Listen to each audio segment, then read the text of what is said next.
It's between, one more time, Mikhail TAL, Miguel Najdorf. Not sure which site I should go for. We have Sicilian, d4 cd, knight takes d4, knight f6, knight c3, a6. Several opening systems are named after players who rarely use the lines named after them. For instance, Smyslov rarely played h6, move 9, in the Lopez, while Shabalov only had 2 games with g4 against the Meran. The same couldn't be said about Najdorf, thought. Tough as his Sicilian remained his primary weapon against e4 for most of his career. Bishop e2, so he's a huge fan of Sicilian anyway. Bishop e2.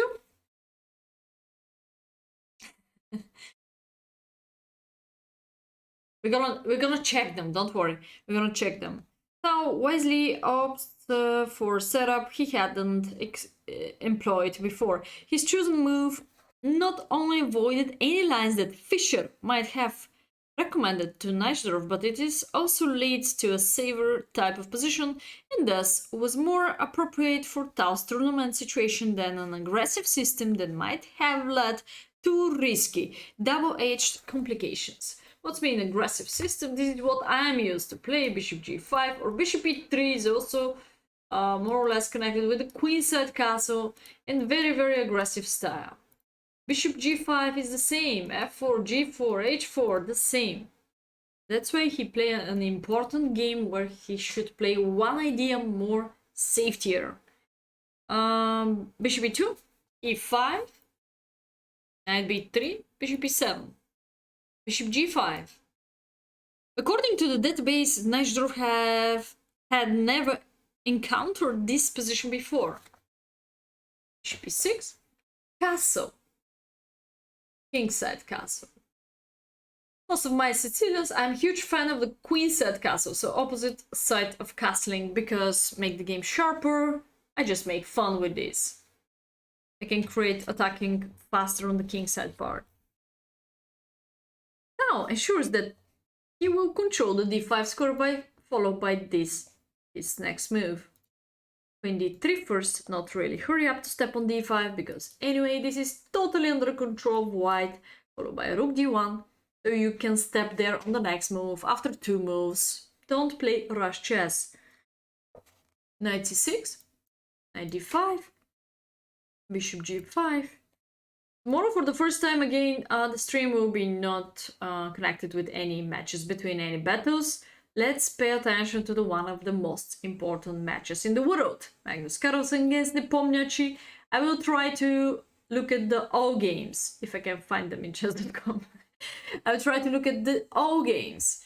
And hope so you're gonna enjoy with my analysis. Maybe we can find out interesting moments. Yesterday game, I find it out like one of the most boring one, but let's say the excuse could be Carlsen birthday. Birthday party. Rook fd1, king h8. Full domination, working on the d6 weakness.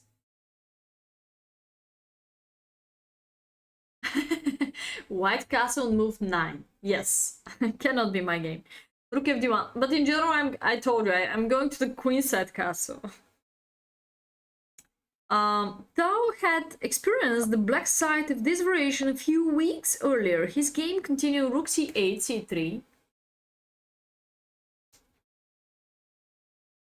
This was his other game.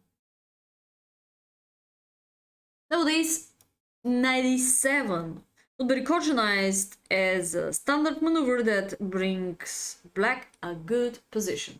By good, every time black try to eliminate the knight, or also pushing of f5 will be a great counterattack. So here we have a g6 situation.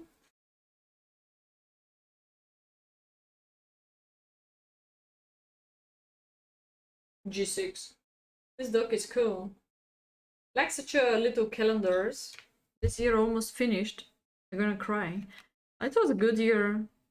Too much money spent maybe, but we'll try to save more next year for maybe more holidays. Guys, please pay attention to yourself till you are alive. Don't live for anybody else, try to live your own life. This is the most important thing, because you never know what will happen tomorrow. Never know if you're gonna wake up tomorrow. So life sometimes is pretty short.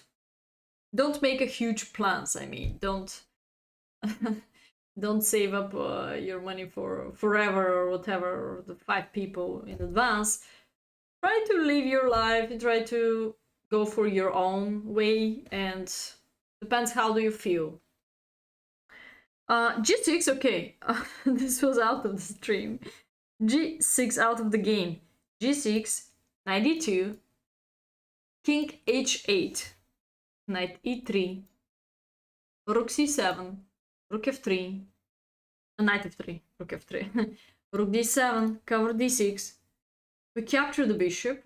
Actually, black could be happy here of this fact, because dark square bishop in general in every single Sicilian is a bad place bishop. f5.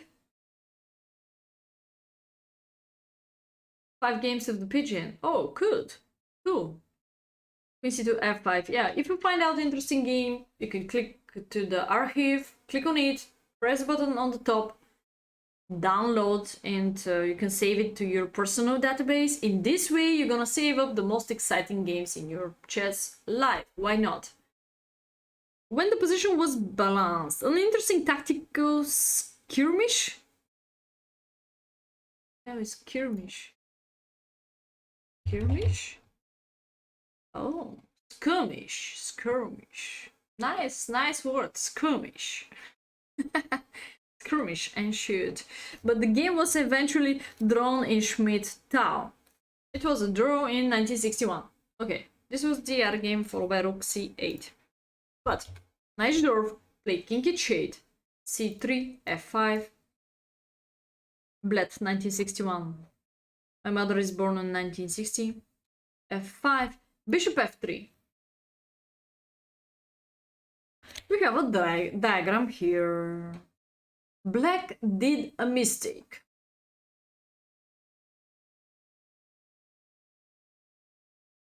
Skirmish is like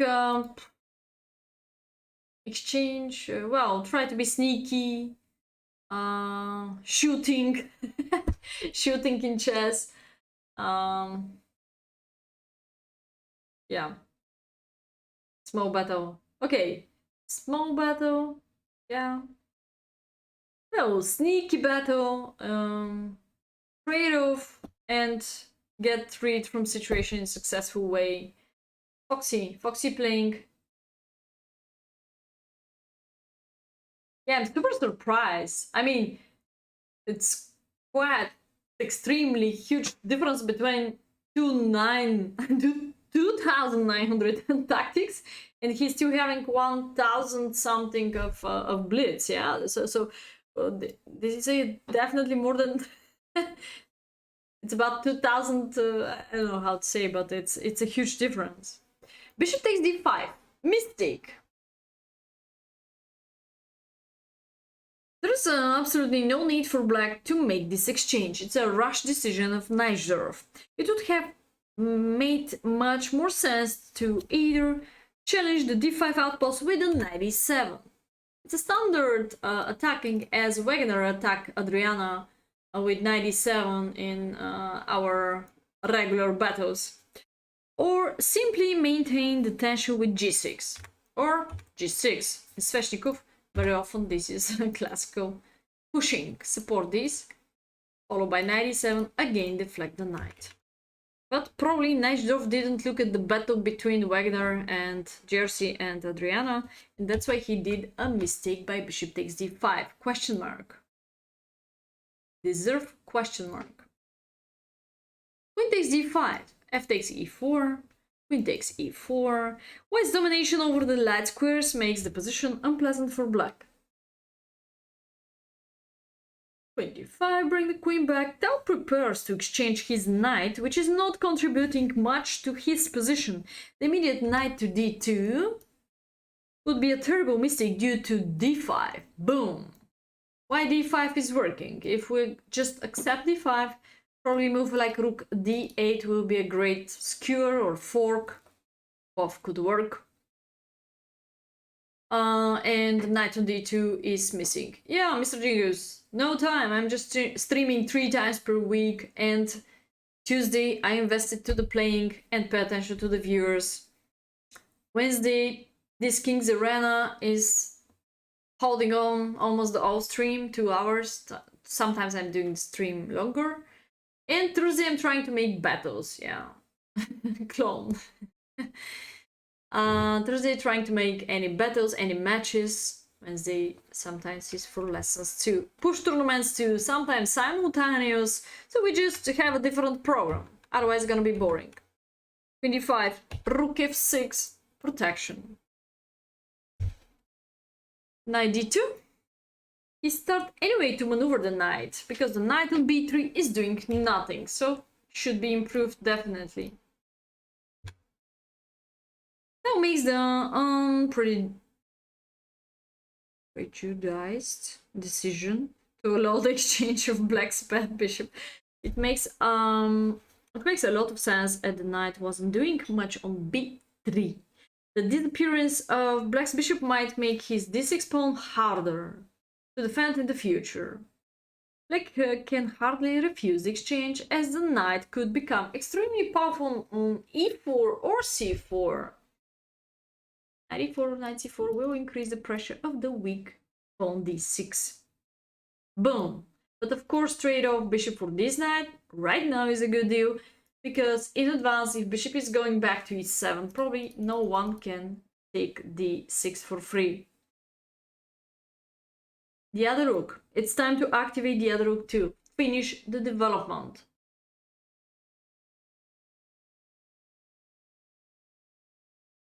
TAL might be planning to transfer his rook via e4. There we go. To the kingside part, but in fact he has another plan in mind. Wow, okay, let's check out his other plan in his mind. Rook e3, g6, bishop e4. So bishop gonna increase the pressure of the kingside. I believe he has this kind of plan. King g7, rook f3, dubious move, not so great. Now removes any pressure along the f-file by swapping off one pair of rooks. Trade off one of the rooks will be less pressure of f2. It's worth mentioning that Fischer's position was quite bad at this point. f3, bishop takes f3, rook f6, bishop e4, queen f7. Nezhov continues his way to exchange the pieces. If he had waited with a move like queen e7, what could happen to him? Then Tal could have improved his position on both sides of the board with moves like a4, b4, pushing. These are not moves, these are pushings. Okay, so h4, king g2. Push, push, push. This could be the prophylaxis improving the position moves. I believe h4 and h5 could be one of the best great breakthrough of the kingside part of black, plus having a window for the king. So that's why black tried to offer trade of the queens. Now,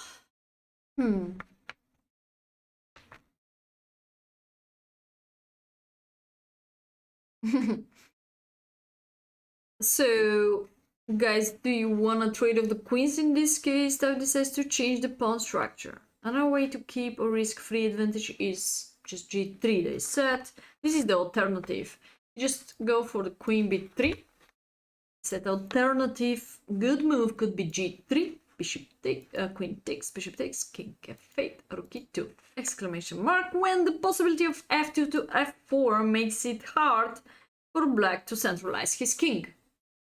If you centralize, you keep the pressure of the e-file. Alright, he used to play queen b3. Queen takes b3, a takes b3, knight d8. The immediate king f7 was better. As fast as possible, bring the king to his weakness of d6 makes sense.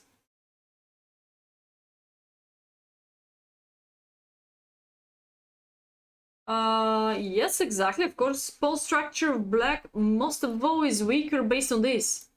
based on this backward pawn, and also because it's totally fixed. You can never push up. And of course you have 3 pawn islands, but that's why you have this backward pawn at the same color as my bishop, also under attack. b4, it's time for pushing, of course. If 2 pieces are not enough like attackers, if there is no potential kingside attacking, no potential checkmate attacking, you should bring the king, you should push pawns. This is the correct strategy. Rook d5, king e8, dubious move.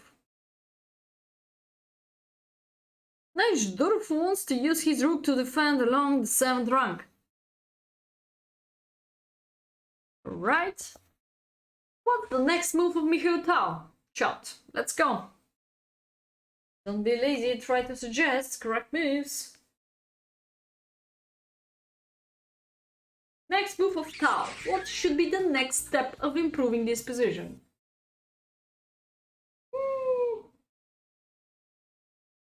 b5. Yeah, aggressive is good, but only if you have enough pieces. One more time, we have a situation when we have just rook and bishop against rook and knight, not so much in advance, not so much pressure of d6.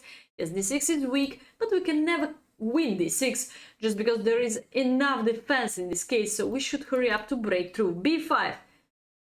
10 points to the sledgehammer. b5. A takes b5. TAL tries to get closer to the b7 pawn by b5. And also this b pawn is a double pawn. B pawn is the double pawn. f3, king f2, exactly. But probably Burke-Dicker, he hurry up to break through and to get rid from double pawn. A takes b5. By the way, if there is a5, if he try to be sneaky and not capture here, b6, and then boom, b4. Anyway, this rook is pretty far away to be transferred to the queenside part, like help to his pawn structure. So after b4, black has problems. Take, take. We've got access of the a file though. Going behind, attacking this. This is still under attack, and as those of you mentioned, f3, centralize the king. Looks like easy job for white. That's why black should recapture. Rook takes b5, rook f7. Rook b6 attacking here, king d7. This pawn is not acceptable just because of king c7. Forky, that's why first bishop d5. Those of you who need more, who need more explanation, just king c7 gonna be forky. Why? Because king is also attacker, kind of attacker. Wherever you move away, you just win the bishop.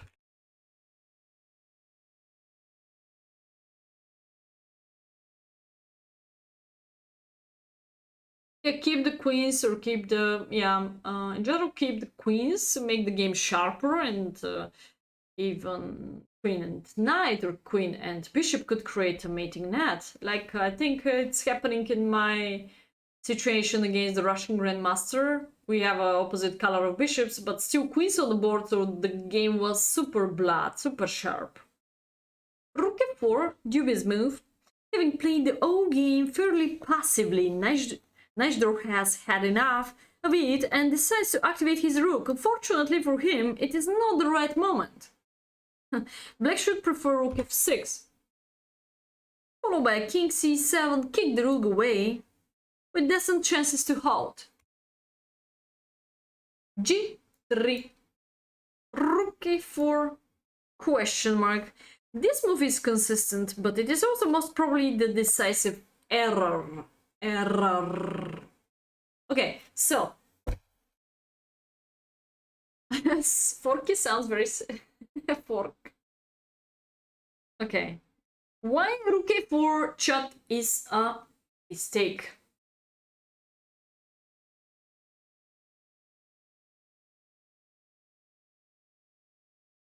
Question, I know question is very easy, you're very, very powerful, but anyway. Don't forget about being with us in Discord. Don't forget about following my YouTube videos. Don't forget about being part of my fan club. And follow, follow, follow, like. This is the correct strategy to improve the channel. Let's go. Bishop takes b7, okay, but what's up after king c7? The regular response, like for key. Bishop c6. Captain! Knight is also control c6, man. Rook a6, exactly. Because the rook on a4 is not well protected, that's why Tal is already able to accept the pawn. So after king c7, there is no captain move, bishop c6, but there is a JRC continuation, rook a6. Great counterattack, and the game is over with extra pawn. Yes. Mr. Delboy and Mr. Wegener being alright. You can split 5 points. 5 points for both. Alright, Tal exploits the unfortunate placement of the enemy rook on the a file. Black can win back the pawn in a few moves, but the transformation brings additional benefits to white. By the way, Fischer had taken over the initiative in his game, but his position was still rather complicated. Check. To king c7. Rook a6, the counterattack, what we talk about.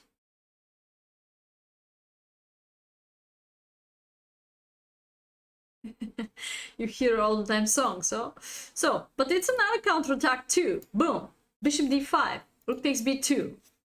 What are the benefits out of this? That black step on our neck on the 2nd rank. Of course, we step also on the 7th rank, followed by Aaron Nimzovich.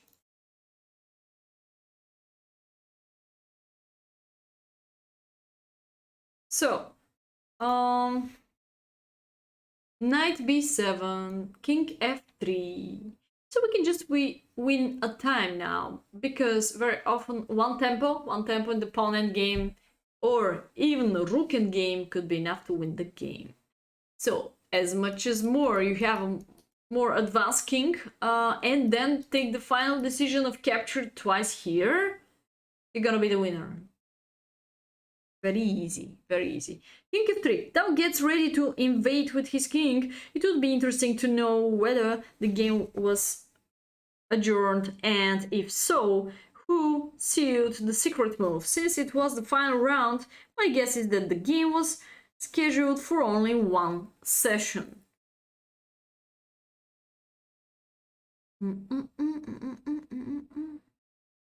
Alright, so king b8. Rook a6. He decided to not capture, but this is still on the way, like threat to win a pawn.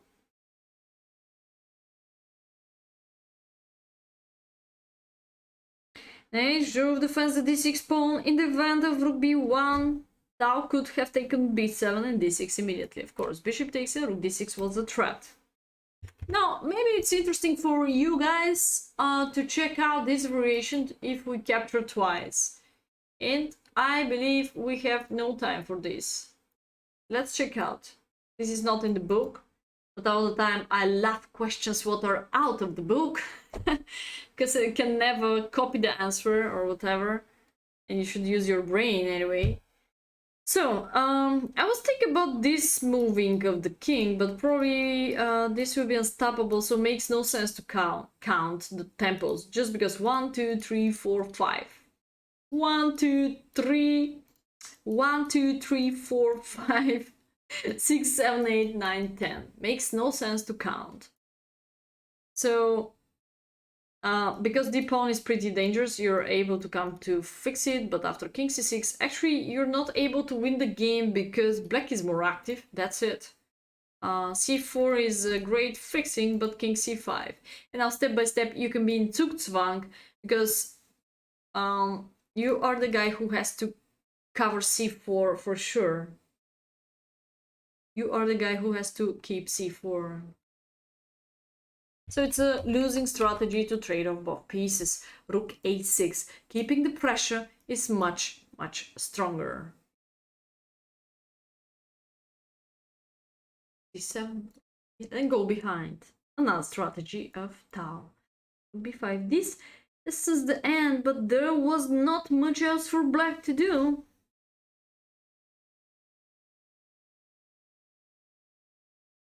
At this point, seeing that he was powerless to prevent us invasion, Najdorf resigned.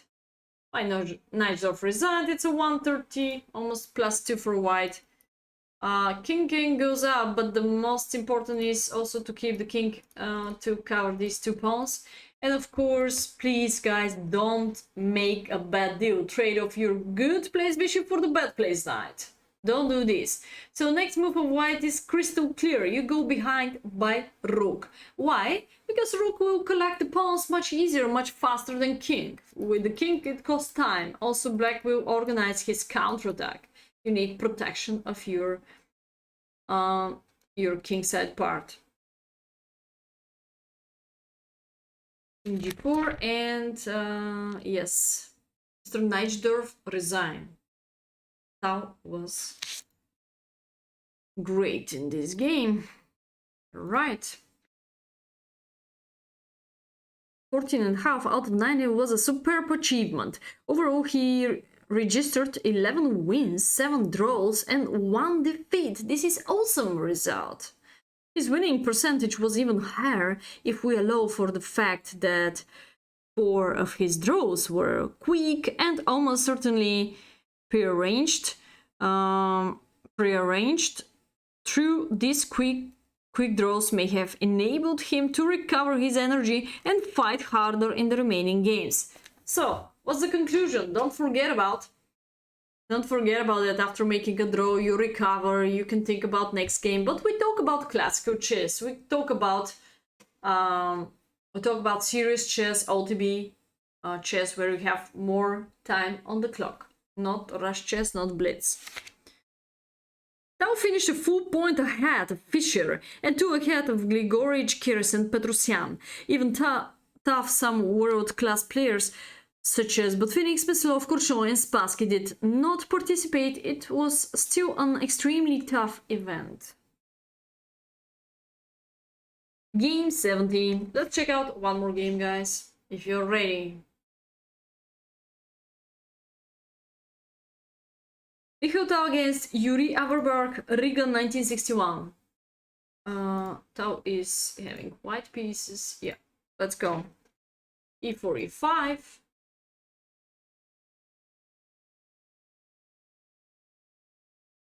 What not to do. What we should to do. We'll see, maybe next game. Now we understood just what we don't need to do. Okay, E4, E5, knight F3, Yuri Averbach. You can check out Averbach, he's having also good books. Not sure about the name, I'm gonna cheat if I share with you any names. I'm not having huge memory anyway. Averbach is still alive? Hey, Practice Bursche. Which book is your game from, please? This is the book, what we covered tonight, 1960, 1971, Mikhail TAL Best Games Part 2. Alright, so let's continue with the knight f3, knight c6. Yes. Bishop b5, a6, bishop a4, knight f6.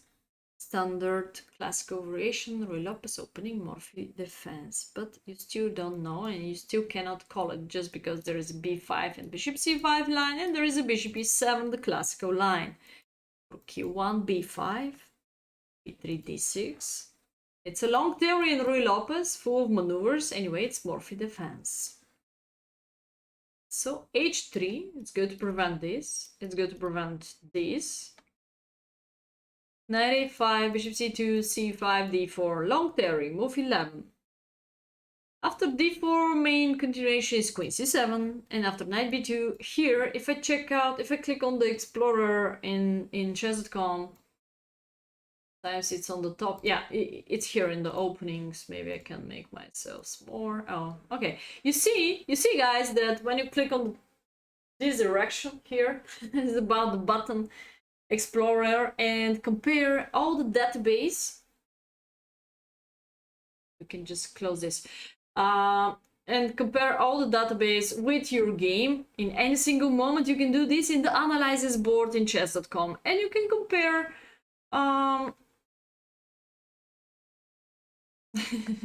Can compare what's the best percentage, what's the most preferable move.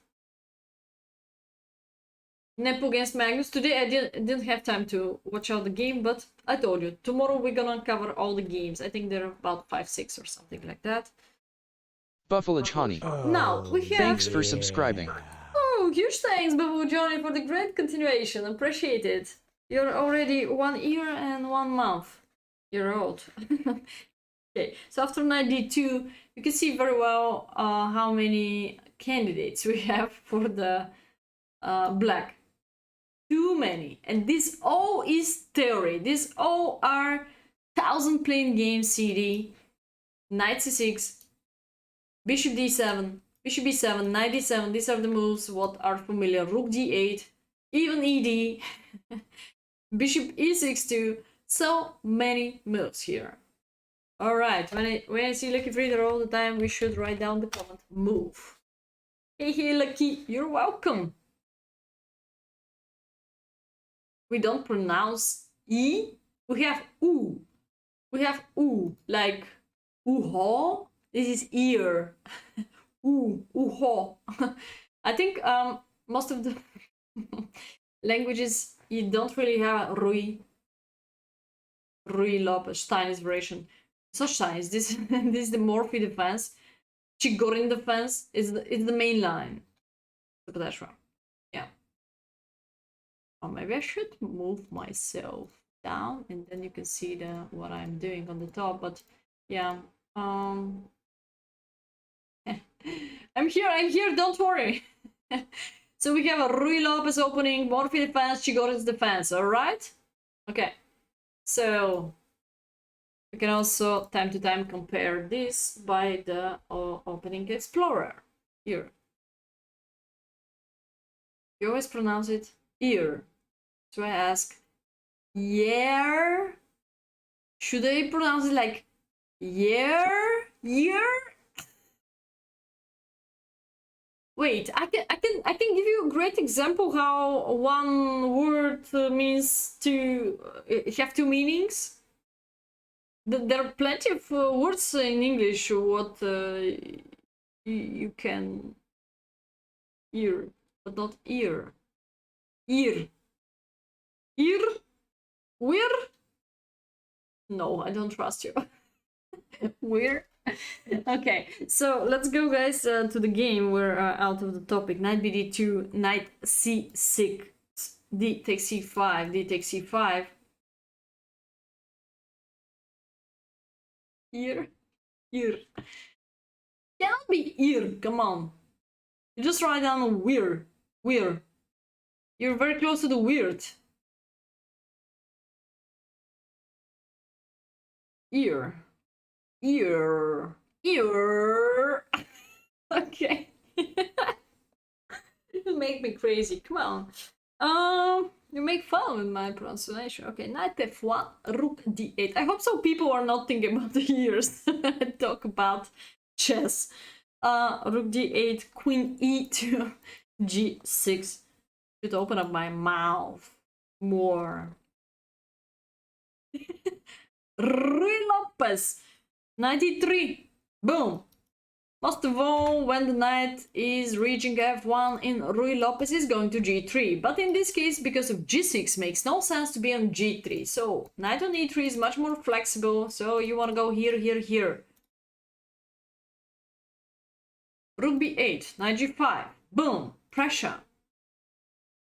So if you're gonna make a second window, this definitely gonna be weakness, so we don't need to sacrifice or anything. We can simply retreat and later work against this weakness.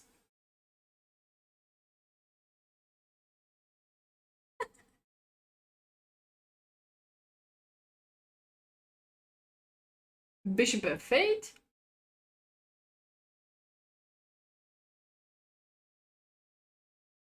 Queen f3, pressure of the knight on f6, bishop g7. There we go.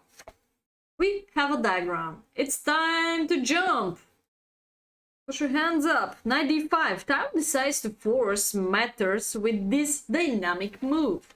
Step in the center. Perfect outpost. Queen d6, mistake. Being a positional player, Averbach was probably reluctant to open the position and change the pawn structure. He should have preferred knight takes d5, exclamation mark. Let me see why. He takes d5, knight a5, rook d1, bishop b7, queen e4, knight c4, with equal chances. Equal chances, probably black tried to fix that pawn, followed by knight to d6, and maybe white is not able to connect and generate a connected pass pawn. But I'm still thinking that white is slightly better because of queen h4 and some threats. He didn't capture queen d6, bishop e3, exclamation mark. The simple move creates unsolvable problems for black. h6. They cannot delay this move, as otherwise rook d1 will come with a lot of force. A lot of force playing against the weak position of the queen. Who is going to find out now the boom move? Come on, chat. Forget about my pronunciation of R and think about the rest of the game, how Tal finish Yuri Averbach.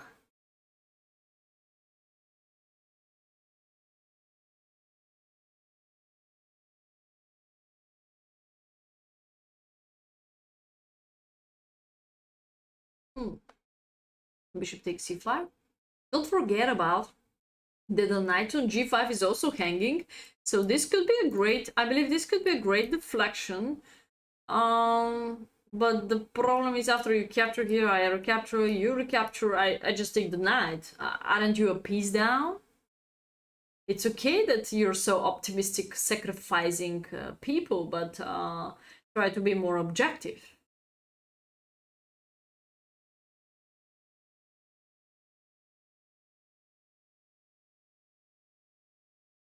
No, rook d8 is not hanging because the knight on c6 protect the rook very well. Very well. Rook d1 makes sense, but not the best.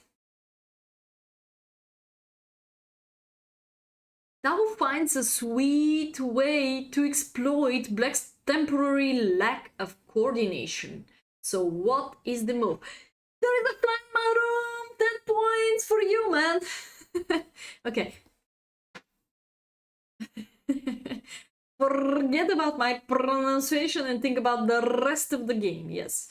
So, knight takes f6, but there is a flying maroon. Let me see why. Let me see why. Bishop takes f6, gonna be a mistake. So, if queen takes f6, what's going on?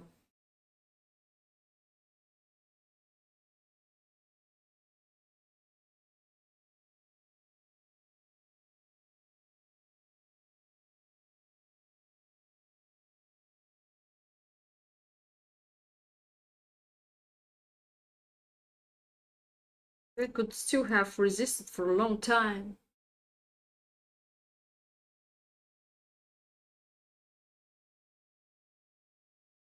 In Glasgow, people are talking Chinese in Glasgow.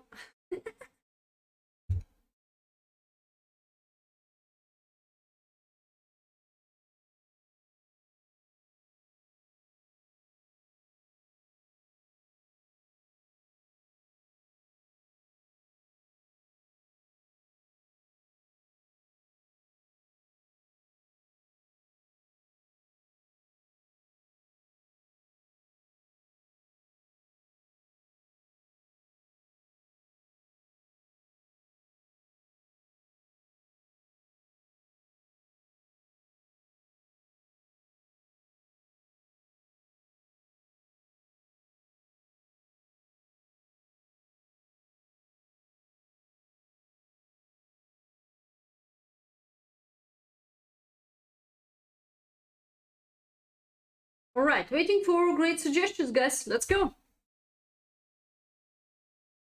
Blunder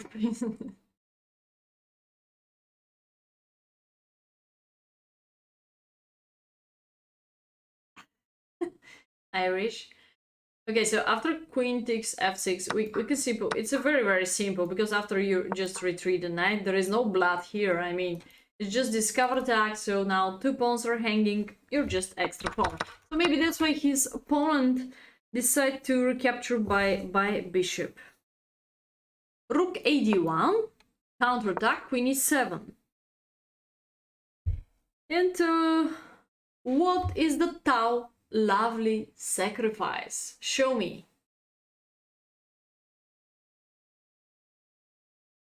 It's very easy now, actually. Oh yeah, Lucky Fritter is alright. Lucky Fritter, start thinking like Mikhail TAL. We have Lucky TAL in the chat. Before I remember who was Hari Gongbao, Hari TAL was finding out the moves, but he disappeared. Now queen takes f6. Come on, this is gonna be too much. It's a regular good sacrifice. I mean, you just take back a piece in a normal way, not too much sacrificing. This lovely sacrifice though exploits the fact that the black queen is overloaded. Bishop c5. Grandmaster TAL. Yeah, all the people disappear. Why? Okay. So of course we have an upcoming pressure of these. So white, black first recapture here. c5. Boom, boom, boom. We lost the piece, guys. Welcome to the Mikhail TAL style. So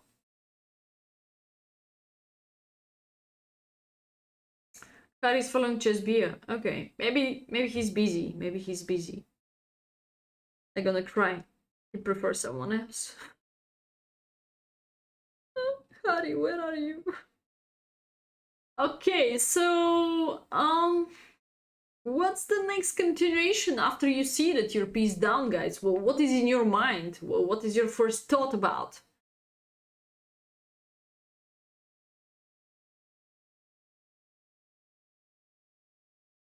After which move? Yes, after this is pretty easy. Again, continuation. We thread not only f7, but also I'm jealous, yeah, definitely. We also keep the pressure of the knight on c6, so queen is not able to bring it back, but if rook b7, we're able to capture on g6, yes. Boom! Boom! And Averbach just resigned. At this point, Averbach resigned in the view of, if king g8, there is a boom, rook d6. If only queen and bishop are not enough, you just bring the rook to like support. And if king is evacuating to e7, we can also accept g5, but take care to not wasting of tempo just because your piece down. So now we have a rook d5, forcing attack, then take g5, check, then just boom, just take back a piece when black is hopelessly lost. Of course, black is lost because white has problems to count how many extra pawns he has. He has about 3 extra pawns, so no words here. Mikhail Nikolova. What the hell is this? Thank you so much, guys. This was the second game of Mikhail TAL. Of course, we can continue with his Soviet Championship final, but it's time to focus about Magnus Carlsen and Nepomniachtchi. Tomorrow will be all the stream analyzing this. If we finish earlier, we can organize a subs or fan club, just the push tournament. Yeah, doesn't matter. 26 was awful. Yeah. This pressure, actually bishop b3 is the final moment. Actually, if you don't really find out move like bishop b3, you can struggle. Nice problem. I wish you all the problems in the world. Like, please try to count how many extra pawns you have. Yes, every single game. This could be a great problem for you guys. Okay, thank you so